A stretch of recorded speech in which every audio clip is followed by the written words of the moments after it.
At gusto ko nang sabihin, napakasimple ng mga pangyayari dyan, nagkakagulo sa ombudsman dahil hindi sila nagtagumpay sa PI, mga PI nila. Hindi rin sila umubra sa impeachment, kaya narito na tayo ngayon. Ipipilit nila na si Boying maging ombudsman para ipakulong si VP Inday Sara bago mag-2027 at hindi lang si Inday Sara, kundi lahat ng mga Duterte, kaalyado ng mga Duterte, baka pati ako. Yan ay sa gitna ng paghihirap ng mga Pilipinong binabaha ng tubig, ng korupsyon at ng kawalang aksyon. Tinutukan ko ang Plan A nila na People's Initiative Chacha.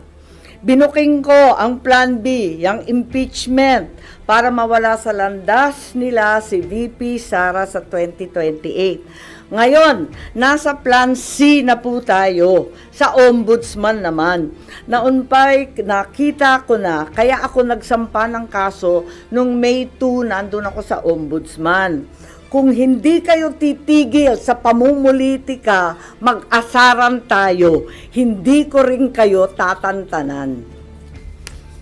Para kayong mga kabayong na katapalodo sa 2028, 2026 pa lang ngayon. Napapabayaan nyo ang bayan sa kakaisip ng ambisyon at paraan paano nyo buburahin ang mga nakaharang sa mga maiitim ninyong plano.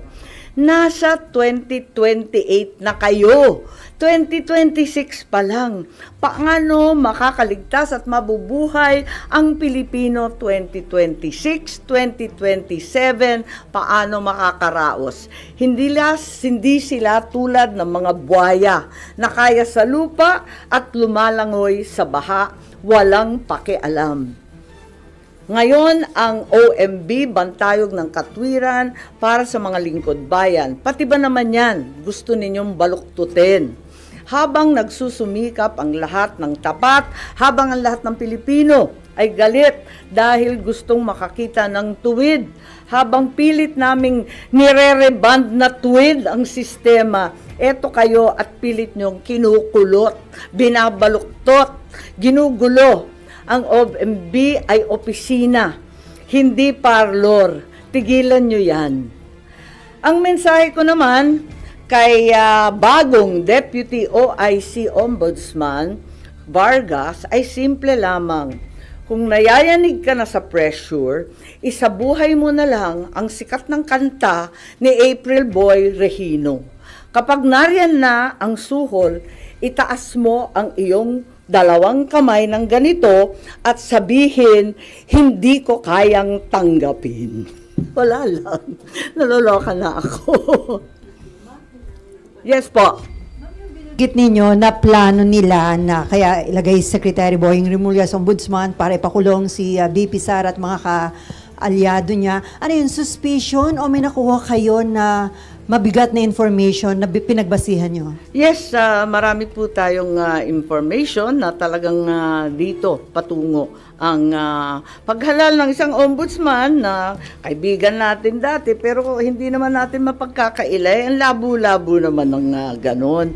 Kaya tututulan ko po at magtiisan po tayo. Hindi natin kakayanin yan at hindi dapat mangyari yan. Dahil klaro naman hindi dapat politiko, klaro yung conflict of interest, hindi naman na maitatakwil na may kaso. So, 2 sets of cases against Secretary Boying Remulla presently pending before the Ombudsman. Kung paano siya magkakaroon ng clearance from the Ombudsman, pipilitin talaga, pinaltan na yung Deputy OIC na dati nariyan, si Deputy OIC Castillo, malamang ayaw mag-cooperate, kaya kung ano-anong paninira, nakikita natin sa online. Meron administrative case for grave misconduct and conduct prejudicial to the best interest of the service. May ikalawa pa, may criminal cases, usurpation of judicial functions under the revised penal code, another criminal case for arbitrary detention of PRRD. Ayan, so nag-file ako nung nakaraang 27 August ng position paper ad cautelam kasi marami pang pending, marami pang iniintay. higit sa lahat, hindi pa nare-resolve yung time to file the position paper. Iintay rin kami yung mga respondent. Panay ang extension of time to file, wala pa, hindi pa pinipila, tapos yung counter affidavit pa. And then Marbil, si General Marbil, may motion to withdraw pa his rejoinder affidavit. So ang dami pang nakatenga, dapat talaga pasok na yan sa preliminary investigation. Di naman nila pwedeng i-dismiss kasi umandar na yung kaso Meron pa akong motion for clarificatory hearing. Meron pa akong motion for supplemental position paper. Kaya, ayun, nung nag-file ako nung 27 August, yung sumunod na araw, wala, tinanggal na si OIC Ombudsman Marie Flor Punsalan Castillo. Bigla-bigla ang pinasok yung Deputy Ombudsman sa Visayas, si Dante Vargas naman. Ang daing naririnig, ang daming haka-haka, ang daming pinapakita na sinisiraan na nga si OIC Ombudsman Castillo na dati-rati wala naman tayong naririnig tungkol dyan. Kung ano-anong district engineer flood zone control, talaga naman nasa uso bigla. Ang totoo, ang balita, ang pagkakilala kay Justice Punsalan Castillo, hindi daw yan napapagsabihan kasi very independent-minded at very legalista. Kaya hindi talaga nauuto, hindi talaga nasusuhulan, yun na nga. Tapos may issue pa na yung bagong OIC Ombudsman Vargas, ang asawa daw, kaklase daw ni Secretary Boying sa UP Law. Therefore, there's extremely heavy pressure to dismiss the case against Boying. At eto nga, na itong kaso ay madidismiss ngayong linggo. Bakit i-dismiss yan? Yan ang tanong ko. At ang balita, immediately executory ang ilalabas. It's also alleged that even though the time for filing of the motion for reconsideration has not lapsed, the OIC will nonetheless issue an ombudsman clearance para tuloy-tuloy ang pag-appoint kay Boying. It's very bothersome if the cases will be dismissed days after the position papers were filed. Kulang pa yung response galing sa mga respondent. Marami pang pending incident. I-dismiss. Ang dami pang nakatenga. Hindi ba nakakaduda yan? There is a very ominous reason, clearly, for Secretary Boying to become the next ombudsman. It's the new phase in the effort to get rid of VP Sara before 2028. And since the PI failed, the impeachment failed, therefore the third attempt is lawfare at its very worst. Imprison Inday Sara, all the Duterte allies, including myself, perhaps to be harassed by cases with the new ombudsman. Plunder will be the name of the game. No bail and imprisonment until 2028. I will be very, very surprised kung aabot si VP Sara na malaya kapag naupo itong uri ng ombudsman. Kaya ako, magfa-file ako ng opposition, pati sa JBC, dahil klarong-klaro yung conflict of interest, tapos magiging magulo. Kapag itong mga kaso sa PRRD arrest will be rendered ineffective. Halimbawa, if the OIC Ombudsman caves to pressure, dismisses na nga the cases, pati yung MR i-dismiss, mapupunta sa CA, sa Supreme Court, paano yan? Kahit i-reverse ng CA or Supreme Court yung OIC Ombudsman, orders the dismissal from service, declares he's perpetually disqualified. Paano ma-enforce yung desisyon na yan kung si Secretary Boying ay nakaupo ng ombudsman? He can only be removed by impeachment.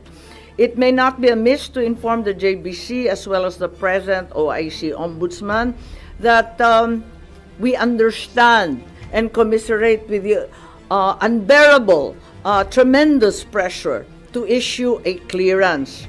That way, the JBC is apprised to scrutinize more carefully instead the circumstances surrounding the issuance of said clearance or certification. if and when that will be issued. Yun lang. Yun yung ganong plano to read BP Sara and then i-dismiss yung kaso against sa Justice Secretary Remulla para may appoint siya sa ombudsman? Well, balitang-balita, ang pressure sa mga investigador, matindi ang pressure, naririnig natin sa JBC, at nakita natin ang mga galaw, di ba? Pinapaltan ang karapat-dapat na Deputy OIC na wala namang bahid at wala namang dahilan, biglang tinanggal at iba yung linagay, nakakapagtaka talaga. At saka yung time frame, talagang sa pilitan, as a deadline. May mga deadline silang hinahabol. Ma'am, anong pang magagawa pa po nung isasubmit yung opposition kung ongoing na po yung selection ng JBC ngayon for ombudsman po? Oo nga, yun, na talagang tignan natin, sana makinig sila and sana intindihin nila kung gaano kaihalaga ito sa buhay ng ating bansa.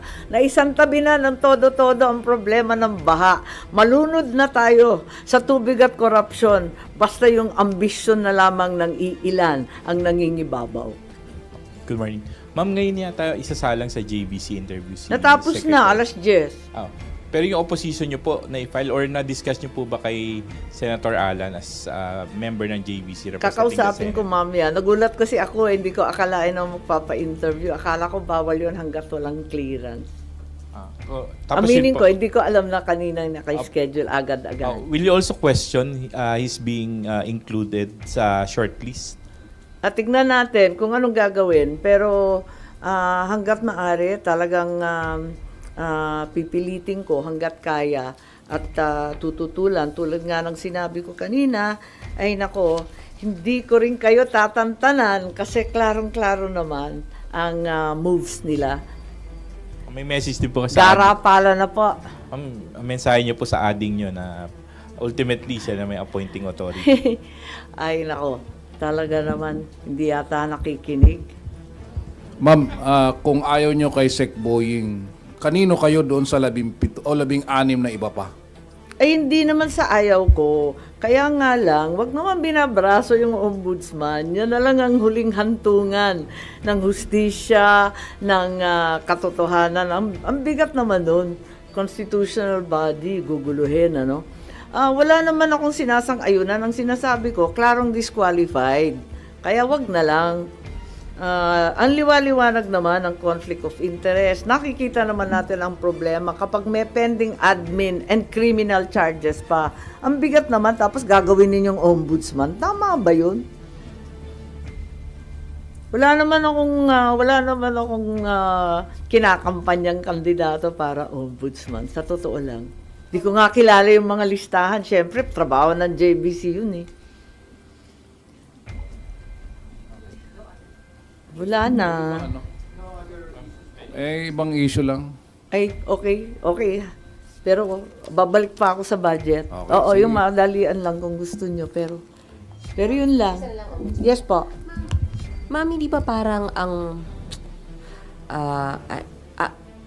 for a goal na tanggalin lang si VP Sara, yun po talaga yung goal ni Secretary Remulla? Eh, hindi siya. Siguro yung mga nag-uutos din sa kanya. Marami kasi, di ba? Di ba masyado nang maliwanag ang pattern. Noon sinabi ng iba na napaka-alarmist ko. Bakit ko binubulabog ang lahat tungkol sa PI? O ngayon, tignan natin. Tapos yung impeachment, walang maniwala na itutuloy. Ayan, tinuloy. Wala rin nangyari. Kaya nandito na tayo sa Plan C. Yan talaga ang nangyayari. Ma'am, saan nyo nakuha yung information na may ganitong plano? Mag-ombudsman siya para ipakulong si VP Sara? Maliwanag naman kasi talagang sinabi na rin nung nag-iimbestiga yung mga Quadcom tungkol sa confidential and intelligence funds na ang tinutukoy, plunder charges, non-bailable, kulong bago 2028. Nakausap nyo na si VP Sara about this, ma'am? Yung possibility Hindi, na yung actually ombudsman? hindi pa. Kasi wala siya rito, sa totoo lang. At sa dami ng problema nun, dadagdagan ko pa.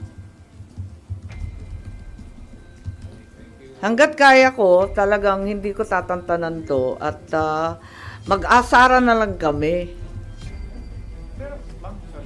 Yep. Hindi naman po ang gusto ni VP Sorry? Masagot po, hindi lang gusto ni VP Sara, masagot sa proper forum yung mga charges laban po sa kanya. Tama. So, hindi ba parang ano, o talagang si SOJ Remulla po yung bagong bala against her and the Dutertes po? Tignan nyo yung mga kilos nilang lahat, di ba? Doon patungo. Kung sana magkakaroon ng patas at makatotohanang depensa sa korte, kung papayagan siya, yun ang gusto niya. Pero kapag ganito na brasuhan, may balitang suhol, ginagamit yung mga may personal relationship, pinapaltan yung walang kamalay-malay na justice. Kung ano-ano ang nangyayari, pipilitin ng JBC, pa-i-interviewin. Ang bihira, hindi ba nahalata na brasuhan na talaga ito ng todo-todo? Kaya sabi ko nga, kung ganyan at hindi kayo maawat sa pamumulitika, mag-asaran tayo, hindi ko rin kayo tatantanan. Considering yung composition ngayon ng JBC, maasa kayo na pag-ibig yung opposition? Oo naman, oo naman. May mga nakausap na kayo na member? Wala. Hindi ako naglalabi, nakakahiya naman po. Magpa-file siguro ako. When are you going to file your own? Asap, nagulat ako. Kanina nag-interview na eh. You only mentioned yung ginagamitin yung mga arguments sa opposition. Oo. Tignan natin. Baka to follow na lang yung OMB clearance. Kaya nag-interview. Hindi ko alam.